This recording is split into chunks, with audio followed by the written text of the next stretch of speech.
un petit peu surpris et puis aussi ravi par le succès que l'annonce de cette conf a eu.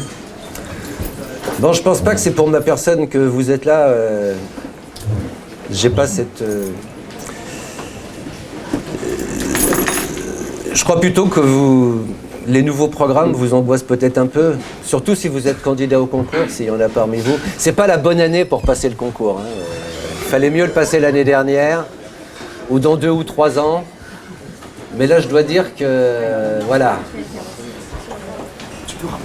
D'accord. C'est vraiment pas de chance. Mais bon, c'est pas grave. Tout le monde est dans la même galère.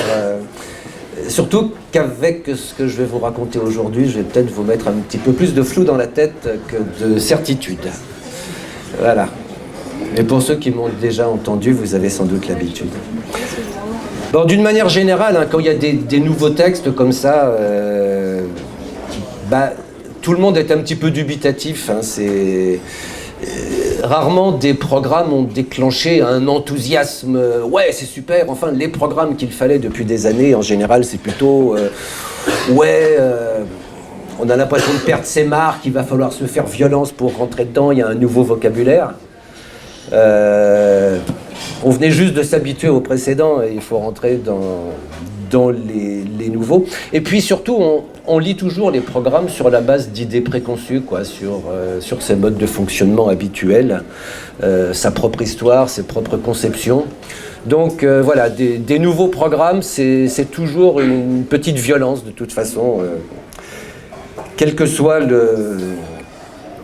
son histoire antérieure. Et puis on le lit aussi par rapport à son positionnement institutionnel. C'est vrai que quand on est candidat au concours, on est censé faire allégeance quelque part à des gens qui vont vous corriger ou vous interroger. Quand on est prof de terrain, on est censé aussi faire allégeance de temps en temps à l'inspecteur qui vient vous visiter. Puis quand on est inspecteur, on est censé faire passer la bonne parole. Quand on est syndicaliste, on est censé faire gaffe à vérifier qu'on aura toujours des voix aux élections professionnelles. Voilà quoi, Bon, moi au moins, j'ai pas ce problème-là. Je suis qu'un universitaire, j'ai de compte à rendre à personne. Et je dois dire que je trouve que c'est extrêmement confortable par rapport à ces nouveaux programmes. Voilà, il n'y a personne qui me retirera ni sa confiance ni mon salaire par rapport à ce que je vais raconter. Et j'apprécie largement cette liberté d'expression. Si j'ai des comptes à rendre à mes propres étudiants pour éviter qu'ils se plantent au concours en racontant des trucs qui ne seraient pas acceptés par le jury. Bon, pour la petite histoire, je sais que l'écriture de ces programmes a été chaotique, qu'il y a eu des propositions, des contre-propositions, des contre-contre-propositions qui ne prenaient pas en compte les contre-propositions précédentes, etc. Il y a pas mal de gens qui en sont sortis frustrés, aigris. Moi, je vous dirais que n'ayant pas participé à leur élaboration, je les prends comme ils sont, c'est tout, ils arrivent. Voilà, donc je ne suis pas responsable de ces programmes, j'ai pas été contacté, on m'a rien dit, je les prends et puis je vois qu'est-ce qu'on peut en faire. Alors pour résumer ma pensée, je trouve que ces programmes introduisent une nouvelle donne pour l'école, des trucs qui n'avaient encore jamais été dits auparavant. Et donc, ça permet de penser autrement. De penser autrement à l'école, de penser autrement à l'éducation physique. Et ça, a priori, je trouve que c'est une bonne nouvelle. Maintenant, le problème, c'est que quand on incite les gens à penser autrement, surtout en les cadrant un petit peu moins qu'auparavant, ça peut déboucher un peu sur n'importe quoi. Bon, c'est pour ça que je pense qu'en ce moment, il faut vraiment débattre et parler. Et donc, ce style de réunion me semble important. Alors par contre, je suis profondément persuadé que ces programmes ne constituent pas une, ouvrez les guillemets, régression sans précédent pour l'éducation physique, comme certains ont pu le dire. Non, je trouve au contraire que c'est une belle opportunité pour repenser la discipline, repenser sa place dans l'école. Et je pense que c'est une opportunité qu'il faut saisir. Voilà. Alors j'ai mis ce titre, Nouveau programme, une nouvelle EPS. C'était évidemment profondément provocateur. D'ailleurs, j'ai été incendié par quelques camarades. Bon, ceux qui pensaient que c'était une régression fondamentale. Nouvelle EPS, je sais pas. Non, je pense que si on continue à faire de la bonne EPS dans le cadre de ces nouveaux programmes, on sera à peu près bien. Je vais essayer de vous en convaincre. Bien. Allez, on se lance. Bon, qu'est-ce que je retiens de ces nouveaux programmes? Pour moi, la première chose, c'est le socle commun. Évidemment, il y a des tas de gens qui m'ont dit ouais, mais le socle commun, c'est un vieux truc, ça fait 10 ans qu'il y a un socle commun. Oui, mais le nouveau socle commun, il introduit une sacrée nouveauté. En fait, le socle commun d'il y a 10 ans, le socle commun de 2006, ça décrivait donc ce que l'élève devait absolument acquérir, discipline par discipline, au terme de sa scolarité. Donc en fait, c'était le minimum syndical que le gamin devait maîtriser en mathématiques, en physique, en français et en éducation physique. Là, il y a quand même une nouveauté, hein, c'est ce nouveau socle qui définit les missions essentielles de l'école, les enjeux de formation, ce qu'on ne peut pas ignorer. C'est un socle commun qui est au-dessus des disciplines. Et je vous dirais, en fait, c'est la première fois, en fait, que l'école, en tant que telle, a un programme. D'une manière générale, le programme de l'école, c'était « il faut que l'élève réussisse ». D'ailleurs, actuellement, il y a un colloque concurrent qui est « la réussite de tous ». Mais voilà, la réussite de tous, c'était réussir en maths, réussir dans les disciplines. On visait la réussite disciplinaire, sans se poser la question, est-ce que l'école en tant que telle a des missions? Et là, pour la première fois, en effet, là, et ça me paraît être une nouveauté incontournable.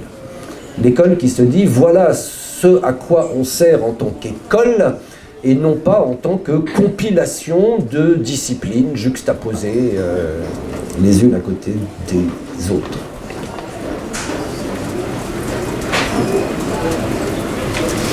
Maintenant, il faudra voir les conséquences que tout cela, ça peut avoir pour les disciplines, et on va y passer un petit peu de temps. Bon, le socle commun, vous le connaissez par cœur, je pense, hein, présenté en 5 domaines. Je ne vais pas vous faire l'injure de vous les relire. Le problème souvent quand on lit les programmes, c'est qu'on ne lit pas les programmes. On retient des programmes uniquement ce que les uns et les autres en extraient. Je pense qu'il faut les lire vraiment profondément parce que... Et pour ceux qui les ont lus, vous avez remarqué que si en effet il y a 5 domaines, il y a surtout cette phrase qui arrive juste après. Les 5 domaines ne se déclinent pas séparément. Ils ne correspondent pas à de nouvelles disciplines qu'il serait possible d'appréhender distinctement les unes des autres. C'est peut-être la phrase la plus importante du volet 1 des programmes. Ok, il y a un programme, il y a un socle commun, pardon, il y a 5 items, en plus clairement identifiés, 1, 2, 3, 4, 5, attention, n'allez pas imaginer que c'est une nouvelle classification avec 5 trucs indépendants, non. Il faut les prendre en bloc.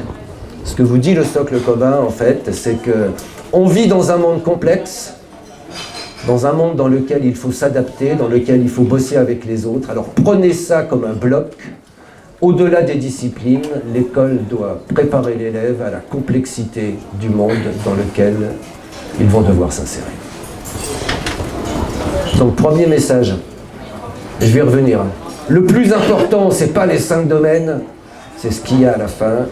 Ils ne se déclinent pas séparément. Il est impossible de les appréhender distinctement les autres. Le socle commun, c'est une philosophie globale des missions de l'école. Vous allez voir les conséquences que ça a pour la mise en œuvre de ces programmes. Bon, je pense que la suite, vous connaissez, hein, les disciplines doivent contribuer au socle commun.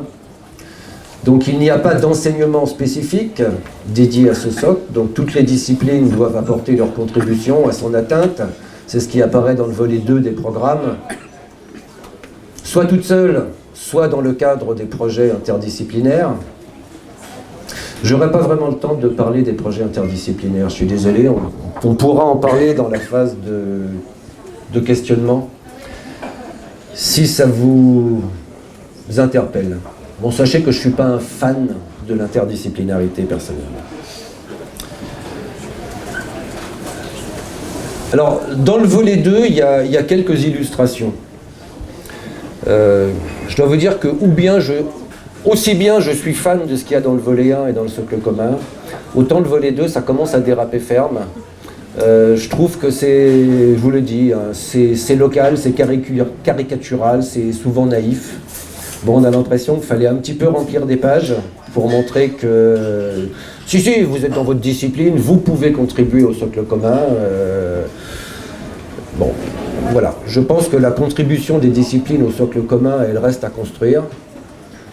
Et heureusement, j'y reviendrai, les programmes sont beaucoup moins prescriptifs que les précédents, ce qui vous laisse pas mal de place les uns et les autres, pour essayer de construire la place et le rôle de votre discipline, toute seule ou en association avec les autres, pour servir ce socle commun.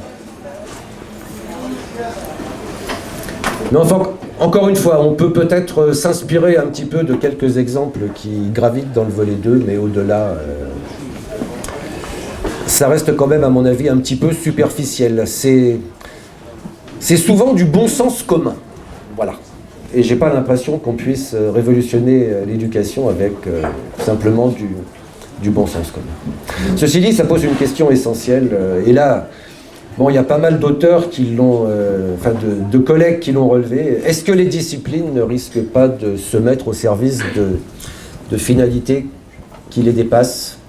Est-ce que l'éducation physique ne va pas devenir une éducation A, hein, éducation à la santé, éducation à la sécurité, au risque de perdre ses spécificités? C'est une très bonne question sur laquelle j'incite les candidats au concours à réfléchir. Je vais essayer de vous donner quelques réponses. Donc, ça c'est la première question que posent les programmes. Il y en a une autre, c'est des nouvelles temporalités. Et ça me paraît aussi important. C'est vrai qu'on avait l'habitude en éducation physique de réfléchir sur des temporalités courtes.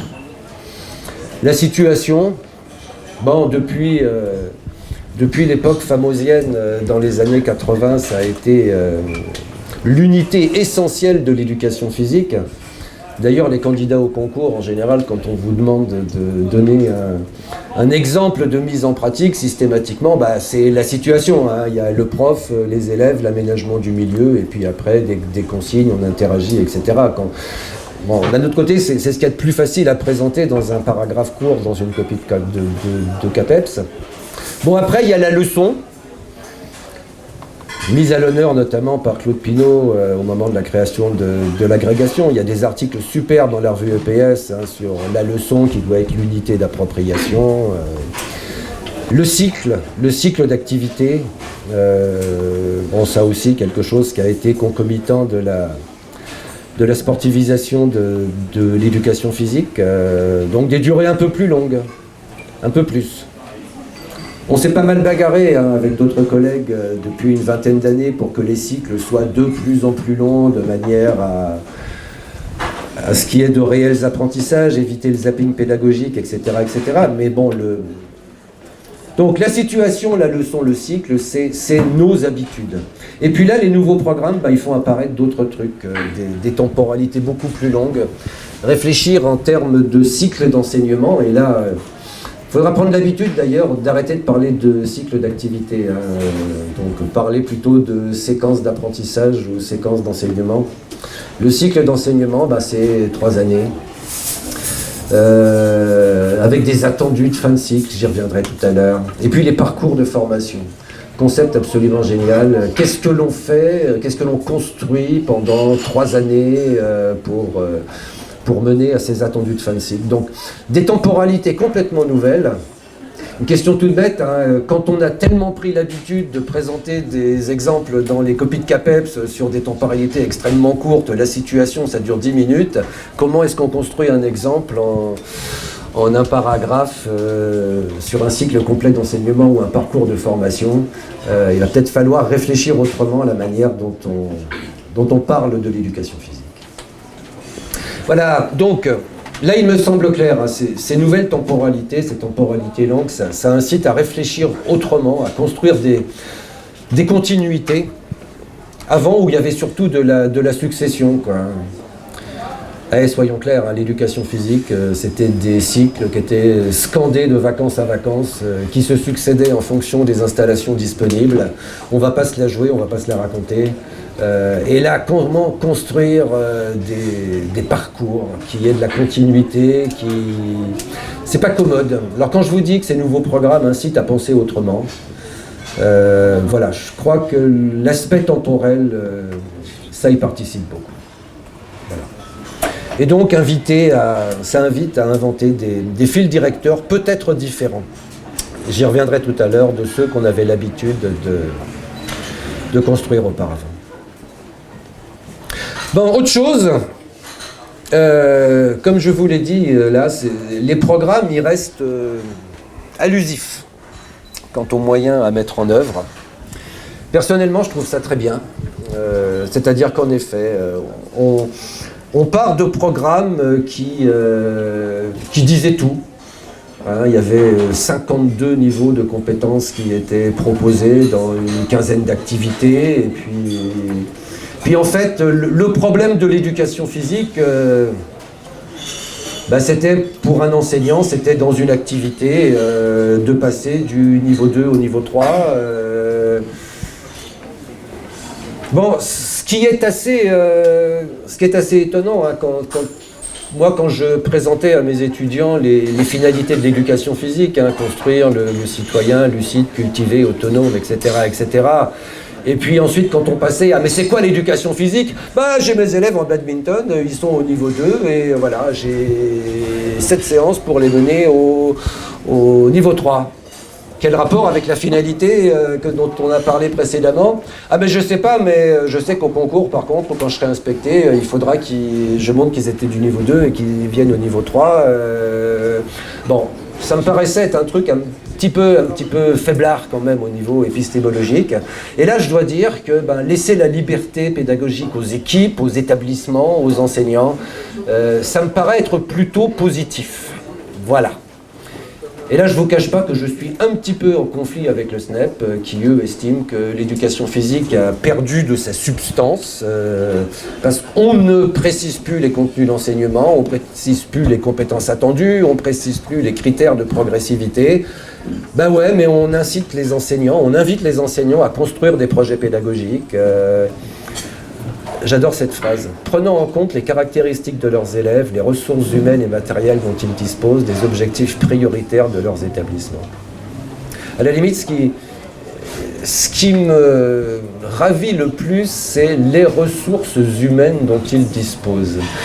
C'est la première fois quand même dans des programmes que l'on envisage qu'à un moment donné, il y ait des enseignants d'éducation physique qui soient plus compétents dans telle ou telle discipline, qui aient davantage d'envie, de passion dans certaines disciplines. Et je pense que là, les programmes, ils sont explicites, quoi. Il faut enseigner ce que l'on peut enseigner, il faut enseigner ce pourquoi on dispose des installations nécessaires.